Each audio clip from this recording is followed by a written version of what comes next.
ಖತರ್ ದೇಶದ ಆಧುನಿಕ ಇತಿಹಾಸವನ್ನ ಸಂಪೂರ್ಣವಾಗಿ ಬದಲಾಯಿಸಿದ ಮತ್ತೆ ಮಧ್ಯಪ್ರಾಚ್ಯದ ರಾಜಕೀಯಕ್ಕೆ ಒಂದು ಹೊಸ ಆಯಾಮ ನೀಡಿದ ಮಾಜಿ ಅಮೀರ್ Sheikh Ahmad bin Khalifa Al Thani ಅವರ ನಿಧನ ಜಾಗತಿಕ ರಾಜತಾಂತ್ರಿಕ ವಲಯದಲ್ಲಿ ತೀವ್ರ ಚರ್ಚೆಯನ್ನು ಹುಟ್ಟುಹಾಕಿದೆ. ಕೇವಲ ಒಂದು ಮರಳುಗಾಡಿನಂತಿದ್ದಂತಹ ಒಂದು ಸಣ್ಣ ಪ್ರಾಂತ್ಯವನ್ನ ಜಾಗತಿಕ ಇಂಧನ ಮತ್ತೆ ಮಾಧ್ಯಮದ ಶಕ್ತಿ ಕೇಂದ್ರವಾಗಿ ಪರಿವರ್ತಿಸಿದಂತಹ ಈ ನಾಯಕನ ನಿಜವಾದ ಪರಂಪರೆ ಏನು ಅನ್ನೋದು ಈಗಿನ ಪ್ರಮುಖ ಪ್ರಶ್ನೆಯಾಗಿದೆ. ತನ್ನ ತಂದೆಯ ವಿರುದ್ಧನೇ ರಕ್ತರಹಿತ ಬಂಡಾಯವನ್ನ ನಡೆಸಿ ಅಧಿಕಾರ ಹಿಡಿದಂತಹ ಶೇಖ್ ಅಹಮದ್ ಅವರ ಕ್ರಮ ಕೇವಲ ವೈಯಕ್ತಿಕ ಮಹತ್ವಾಕಾಂಕ್ಷೆಯಾಗಿತ್ತ ಅಥವಾ ಖತರ್ ದೇಶದ ಉಳಿವಿಗಾಗಿ ಅನಿವಾರ್ಯ ಕಾರ್ಯತಂತ್ರವಾಗಿತ್ತ ಅನ್ನುವಂತಹ ಚರ್ಚೆ ಕೂಡ ಇದೆ. ಅಲ್ ಜಜೀರಾ ಮಾಧ್ಯಮ ಸಂಸ್ಥೆಯ ಸ್ಥಾಪನೆ ಮತ್ತೆ ಹಮಾಸ್ ನಿಯಂತ್ರಣದಲ್ಲಿದ್ದ ಗಾಜಾಗೆ ನೀಡಿದಂತಹ ಸಾವಿರಾರು ಕೋಟಿ ರೂಪಾಯಿಗಳ ಆರ್ಥಿಕ ನೆರವು ಕೇವಲ ರಾಜತಾಂತ್ರಿಕ ಸಾಫ್ಟ್ ಪವರ್ ಗಳಿಕೆಗೆ ಸೀಮಿತ ಆಗಿತ್ತ ಅಥವಾ ಕೆಲವರು ಆರೋಪ ಮಾಡೋ ಪ್ರಕಾರ ಪ್ರಾದೇಶಿಕ ಅಸ್ಥಿರತೆಗೆ ಪರೋಕ್ಷವಾಗಿ ಕಾರಣ ಆಯ್ತಾ ಅನ್ನುವಂಥ ಪ್ರಶ್ನೆಗಳು ಕೂಡ ಇವೆ.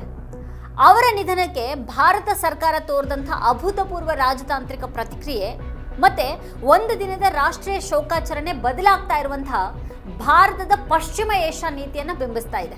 ಖತರ್ ದೇಶದ ಇತಿಹಾಸವನ್ನ ಗಮನಿಸಿದ್ರೆ ಅದು 1971ರಲ್ಲಿ ಬ್ರಿಟಿಷ್ ಆಳ್ವಿಕೆಯಿಂದ ಮುಕ್ತಗೊಂಡು ಸ್ವತಂತ್ರ ರಾಷ್ಟ್ರವಾಗಿ ಹೊರಹೊಮ್ಮಿತು. ಆರಂಭದಲ್ಲಿ ಕೇವಲ ಮೀನುಗಾರಿಕೆ ಮತ್ತೆ ಮುತ್ತುಗಳನ್ನು ತೆಗೆಯುವಂತಹ ಕಸುಬನ್ನ ನೆಚ್ಕೊಂಡಿದ್ದಂತಹ ಈ ಪ್ರಾಂತ್ಯದಲ್ಲಿ 1939ರಲ್ಲೇನೆ ತೈಲ ನಿಕ್ಷೇಪಗಳ ಪತ್ತೆಯಾಗಿದ್ರು ಆರ್ಥಿಕ ಪ್ರಗತಿಯ ವೇಗ ತೀರಾ ನಿಧಾನಗತಿಯಲ್ಲಿತ್ತು. ದೇಶದ ಆಡಳಿತ ಚುಕ್ಕಾಣಿ ಹಿಡಿದಿದ್ದ Sheikh Khalifa bin Hamad Al ಥಾನಿಯವರ ಸಾಂಪ್ರದಾಯಿಕ ಧೋರಣೆಗಳಿಂದ ಬೇಸತ್ತಿದ್ದ ಅವ್ರ ಮಗ ಶೇಖ್ ಅಹಮದ್ 1995ರ ಜೂನ್ ತಿಂಗಳಲ್ಲಿ ತಮ್ಮ ತಂದೆ ಚಿಕಿತ್ಸೆಗಾಗಿ ಸ್ವಿಟ್ಜರ್ಲ್ಯಾಂಡ್ಗೆ ತೆರಳಿದಾಗ ಸೇನೆಯ ಬೆಂಬಲದೊಂದಿಗೆ ರಕ್ತರಹಿತ ದಂಗೆಯನ್ನು ನಡೆಸಿ ಅಧಿಕಾರವನ್ನ ವಶಪಡಿಸಿಕೊಂಡ್ರು.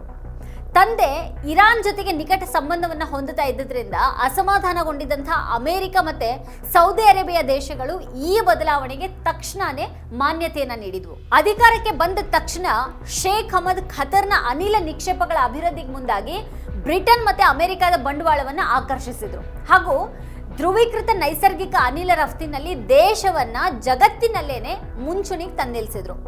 ಈ ಅಪಾರ ಆರ್ಥಿಕ ಸಂಪತ್ತಿನ ರಕ್ಷಣೆಗಾಗಿ ಅಮೆರಿಕದ ಸಶಸ್ತ್ರ ಪಡೆಗಳಿಗೆ ಖತರ್ ನೆಲದಲ್ಲಿ ಆಶ್ರಯವನ್ನ ನೀಡಿ ಅಲ್ಲಿ ಮಧ್ಯಪ್ರಾಚ್ಯದ ಅತಿ ದೊಡ್ಡ ಅಮೆರಿಕನ್ ಮಿಲಿಟರಿ ನೆಲೆಯಾದ ಅಲ್ ಉದೈದ್ ಸ್ಥಾಪನೆಗೆ ಅವಕಾಶವನ್ನ ಮಾಡಿಕೊಟ್ರು. ಆರ್ಥಿಕ ಮತ್ತೆ ಮಿಲಿಟರಿ ಭದ್ರತೆಯನ್ನ ಖಚಿತಪಡಿಸಿಕೊಂಡ ನಂತರ ಶೇಖ್ ಅಹಮದ್ ಜಾಗತಿಕ ಮಟ್ಟದಲ್ಲಿ ಖತರ್ನ ಪ್ರಭಾವವನ್ನು ವಿಸ್ತರಿಸೋದಕ್ಕೆ ಸಾಫ್ಟ್ ಪವರ್ ತಂತ್ರಗಾರಿಕೆಯನ್ನ ರೂಪಿಸಿದ್ರು. ಇದರ ಪ್ರಮುಖ ಫಲಿತಾಂಶವಾಗಿ 1996ರ ನವೆಂಬರ್ ತಿಂಗಳಲ್ಲಿ ಅಲ್ ಜಜೀರಾ ಅನ್ನುವಂತಹ ಅಂತಾರಾಷ್ಟ್ರೀಯ ಸುದ್ದಿವಾಹಿನಿಯನ್ನ ಸುಮಾರು 1200 ಕೋಟಿ ರೂಪಾಯಿಗಳ ಆರಂಭಿಕ ಬಂಡವಾಳದೊಂದಿಗೆ ಸ್ಥಾಪಿಸಿತು. ಇನ್ನು ಪಾಶ್ಚಿಮಾತ್ಯ ಮಾಧ್ಯಮಗಳ ಏಕಸ್ವಾಮ್ಯದ ನಿರೂಪಣೆಯನ್ನ ಮುರಿಯುವ ಮತ್ತೆ ಮಧ್ಯಪ್ರಾಚ್ಯದ ಧ್ವನಿಯನ್ನ ಜಗತ್ತಿಗೆ ತಲುಪಿಸುವಂತಹ ಉದ್ದೇಶದಿಂದಾಗಿ ಆರಂಭವಾದಂತಹ ಈ ವಾಹಿನಿಯು ಶೀಘ್ರನೇ ಜಾಗತಿಕವಾಗಿ ಗಮನ ಸೆಳೆಯಿತು.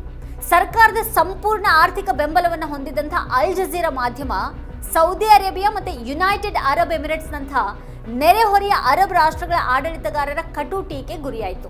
2004ರಲ್ಲಿ ಒಸಾಮಾ ಬಿನ್ ಲಾಡೆನ್ನ ವಿಡಿಯೋ ಟೇಪ್ಗಳನ್ನ ಜಗತ್ತಿಗೆ ಮೊದಲ ಬಾರಿಗೆ ಬಿತ್ತರಿಸುವ ಮೂಲಕ ಈ ವಾಹಿನಿಯು ತೀವ್ರ ಸಂಚಲನ ಸೃಷ್ಟಿ ಮಾಡಿತು. ಅಫ್ಘಾನಿಸ್ತಾನ್ ಇರಾಕ್ ಯುದ್ಧಗಳ ನೇರ ವರದಿಗಾರಿಕೆ ಮತ್ತೆ 2010-11ರ ಅರಬ್ ಸ್ಪ್ರಿಂಗ್ ಕ್ರಾಂತಿಯ ಸಮಯದಲ್ಲಿ ಈ ವಾಹಿನಿಯ ಕಾರ್ಯವೈಖರಿ ರಾಜಕೀಯ ಬದಲಾವಣೆಗಳಿಗೆ ಪ್ರೇರಣೆಯನ್ನ ನೀಡಿತು.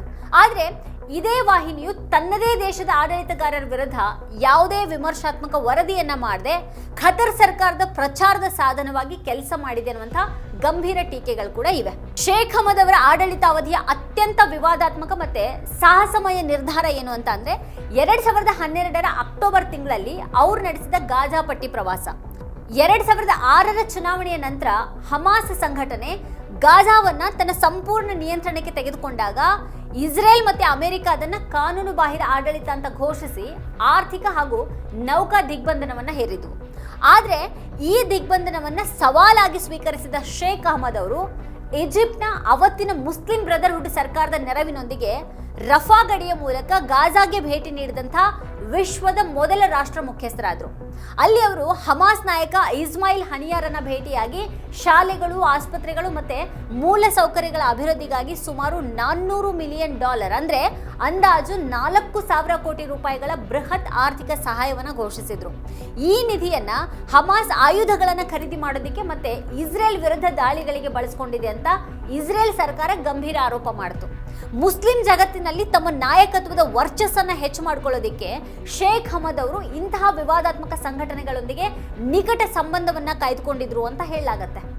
ಖತರ್ ದೇಶದ ಜಾಗತಿಕ ಪ್ರತಿಷ್ಠೆಯನ್ನ ಮತ್ತಷ್ಟು ಎತ್ತರಕ್ಕೆ ಕೊಂಡೊಯ್ಯೋದಕ್ಕೆ ಶೇಖ್ ಹಮದ್ ಅವರು 2022ರ ಫಿಫಾ ಫುಟ್ಬಾಲ್ ವಿಶ್ವಕಪ್ ಆತಿಥ್ಯದ ಹಕ್ಕನ್ನ 2010ರಲ್ಲೇನೆ ದೇಶಕ್ಕೆ ತಂದುಕೊಟ್ರು. ಅವರ ಆಡಳಿತಾವಧಿಯಲ್ಲಿ ಖತರ್ನ ಒಟ್ಟು ದೇಶೀಯ ಉತ್ಪನ್ನವು 1995ರಲ್ಲಿ ಕೇವಲ $9 ಬಿಲಿಯನ್ ನಷ್ಟಿದ್ದದ್ದು 2012ರ ವೇಳೆಗೇನೆ $190 ಬಿಲಿಯನ್ ತಲುಪಿ ಜಗತ್ತಿನ ಅತ್ಯಂತ ಶ್ರೀಮಂತ ರಾಷ್ಟ್ರಗಳಲ್ಲಿ ಒಂದಾಗಿ ಬೆಳೀತು. ಆದರೆ ಈ ಬೃಹತ್ ಕ್ರೀಡಾಕೂಟದ ಆತಿಥ್ಯದ ಹಕ್ಕನ್ನು ಪಡೆಯೋದಕ್ಕೆ ಜಾಗತಿಕ ಫುಟ್ಬಾಲ್ ಸಂಸ್ಥೆ ಅಧಿಕಾರಿಗಳಿಗೆ ಅವರು ಲಂಚವನ್ನ ಕೊಟ್ಟಿದ್ರು ಅನ್ನುವಂತಹ ಭ್ರಷ್ಟಾಚಾರದ ಆರೋಪಗಳು ವ್ಯಾಪಕವಾಗಿ ಕೇಳಿಬಂದವು. ಅಲ್ಲದೇನೆ ವಿಶ್ವಕಪ್ ಕ್ರೀಡಾಂಗಣಗಳ ನಿರ್ಮಾಣದ ಸಂದರ್ಭದಲ್ಲಿ ದಕ್ಷಿಣ ಏಷ್ಯಾದ ವಲಸೆ ಕಾರ್ಮಿಕರ ಮಾನವ ಹಕ್ಕುಗಳ ತೀವ್ರ ಉಲ್ಲಂಘನೆಯಾಗಿದೆ ಮತ್ತೆ 100 ಕಾರ್ಮಿಕರು ಸಾವನ್ನಪ್ಪಿದ್ದಾರೆ ಅನ್ನುವಂಥ ಒಂದು ವಿಷಯ ಅಂತಾರಾಷ್ಟ್ರೀಯ ಮಾಧ್ಯಮಗಳಲ್ಲಿ ದೊಡ್ಡ ಸುದ್ದಿ ಆದರೂ ಕೂಡ ಅಲ್ ಜಜೀರಾ ಈ ಬಗ್ಗೆ ಸಂಪೂರ್ಣ ಮೌನ ವಹಿಸಿತ್ತು. ಇನ್ನೊಂದು ಕಡೆಗೆ ಖತರ್ ವಿಶ್ವಕಪ್ ಆಯೋಜಿಸುವಾಗ ಮಾನವ ಹಕ್ಕುಗಳ ಬಗ್ಗೆ, ಕಾರ್ಮಿಕರ ಸಾವುಗಳ ಬಗ್ಗೆ ಬಹಳ ತಲೆ ಕೆಡಿಸ್ಕೊಂಡಿದ್ದಂಥ ಈ ಪಾಶ್ಚಿಮಾತ್ಯ ಮಾಧ್ಯಮಗಳು ಅದೇ ವಿಶ್ವಕಪ್ ಅಮೆರಿಕದಲ್ಲಿ ನಡೆಯುವಾಗ ಹಕ್ಕುಗಳ ಬಗ್ಗೆ ಅಷ್ಟೇನು ಬರೀತಾ ಇಲ್ಲ ಮತ್ತೆ ಮಾತಾಡ್ತಾ ಇಲ್ಲ ಅನ್ನುವಂಥ ಟೀಕೆ ಕೂಡ ಇದೆ.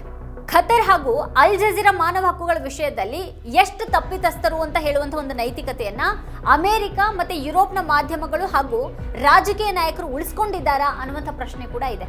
ಹಾಗಂತ ಖತರ್ ಈ ವಿಷಯದಲ್ಲಿ ಸಂಪೂರ್ಣ ಸಾಚ ಅಲ್ಲ ಅನ್ನೋದು ಕೂಡ ಅಷ್ಟೇ ಸತ್ಯ. ಶೇಖ್ ಹಮದ್ ಅವರು 2013ರಲ್ಲಿ ಸ್ವ ಇಚ್ಛೆಯಿಂದ ತಮ್ಮ ಅಧಿಕಾರವನ್ನ ಮಗ Sheikh Tamim bin Hamad Al Thani ಅವರಿಗೆ ಹಸ್ತಾಂತರಿಸಿದ್ರು ಕೂಡ ತೆರೆಮರೆಯಿಂದ ದೇಶದ ಪ್ರಮುಖ ಕಾರ್ಯತಂತ್ರ ನಿರ್ಧಾರಗಳನ್ನ ನಿಯಂತ್ರಿಸ್ತಾ ಇದ್ರು. ಶೇಖ್ ಹಮದ್ ಅವರ ನಿಧನಕ್ಕೆ ಭಾರತ ಸರ್ಕಾರ ತೋರಿದಂಥ ಪ್ರತಿಕ್ರಿಯೆ ಜಾಗತಿಕ ರಾಜತಾಂತ್ರಿಕ ವಲಯದಲ್ಲಿ ಹೊಸ ಚರ್ಚೆಗೆ ನಾಂದಿ ಹಾಡಿದೆ.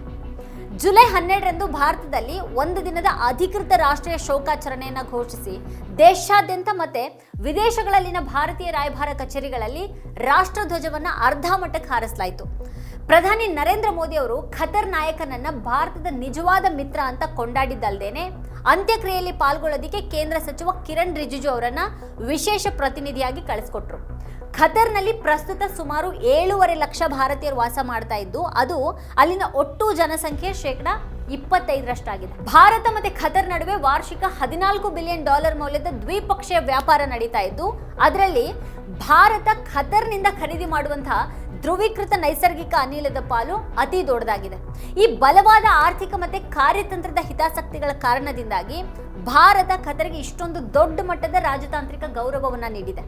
ಭಾರತದ ಈ ನಡವಳಿಕೆಯನ್ನ ಇರಾನ್ ದೇಶದೊಂದಿಗೆ ಭಾರತ ಹೊಂದಿರುವಂತಹ ಪ್ರಸ್ತುತ ಸಂಬಂಧಗಳಿಗೆ ಹೋಲಿಕೆ ಮಾಡಿ ನೋಡಿದಾಗ ಭಾರತದ ಪಶ್ಚಿಮ ಏಷ್ಯಾ ನೀತಿಯಲ್ಲಿ ಆಗ್ತಾ ಇರುವಂತಹ ಪ್ರಮುಖ ಪಲ್ಲಟಗಳು ಸ್ಪಷ್ಟವಾಗಿ ಗೋಚರಿಸ್ತವೆ.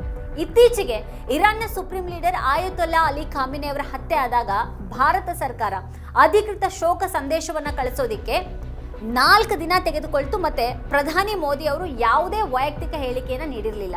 ಬದಲಿಗೆ ವಿದೇಶಾಂಗ ಕಾರ್ಯದರ್ಶಿಗಳು ದೆಹಲಿಯಲ್ಲಿನ ಇರಾನ್ ರಾಯಭಾರ ಕಚೇರಿಗೆ ಭೇಟಿಯನ್ನ ನೀಡಿ ಕೇವಲ ಪ್ರೋಟೋಕಾಲ್ ಅನ್ನು ಪಾಲಿಸಿದ್ರು. ಹಾಗೆ ಅಂತ್ಯಕ್ರಿಯೆಗೆ ಕೇವಲ 2ನೇ ಹಂತದ ಪ್ರತಿನಿಧಿಗಳನ್ನು ಕಳಿಸಲಾಗಿತ್ತು. ಆದರೆ ಖತರ್ ವಿಷಯದಲ್ಲಿ ಭಾರತ ತೋರಿದಂತಹ ವೇಗ ಮತ್ತೆ ಅತ್ಯುನ್ನತ ಮಟ್ಟದ ಗೌರವ ಪಶ್ಚಿಮ ಏಷ್ಯಾದಲ್ಲಿ ಭಾರತಕ್ಕೆ ಯಾವ ದೇಶದ ಸಾಮೀಪ್ಯ ಅತ್ಯಂತ ನಿರ್ಣಾಯಕವಾಗಿದೆ ಮತ್ತೆ ಅಮೆರಿಕದ ಮಿತ್ರ ರಾಷ್ಟ್ರಗಳೊಂದಿಗೆ ಭಾರತ ಹೊಂದಿರುವಂತಹ ಕಾರ್ಯತಂತ್ರದ ಹೊಂದಾಣಿಕೆ ಎಷ್ಟು ಆಳವಾಗಿದೆ ಅನ್ನೋದನ್ನ ಜಗತ್ತಿಗೆ ಬಹಿರಂಗಪಡಿಸಿದೆ. Sheikh Hamad bin Khalifa Al Thani ಅವರ ಯುಗ ಖತರನ್ನ ಕೇವಲ ಪ್ರಾದೇಶಿಕ ಅಸ್ತಿತ್ವದಿಂದ ಜಾಗತಿಕ ಶಕ್ತಿಯನ್ನಾಗಿ ಪರಿವರ್ತಿಸಿದಂಥ ಒಂದು ಇತಿಹಾಸವನ್ನು ಹೊಂದಿದೆ. ಅವರ ಆಡಳಿತ ಖತರ್ಗೆ ಅಭೂತಪೂರ್ವ ಆರ್ಥಿಕ ಸಮೃದ್ಧಿ ಮತ್ತೆ ಜಾಗತಿಕ ಮನ್ನಣೆಯನ್ನು ತಂದುಕೊಟ್ಟಿದೆ. ಇದರಲ್ಲಿ 2 ಮಾತಿಲ್ಲ.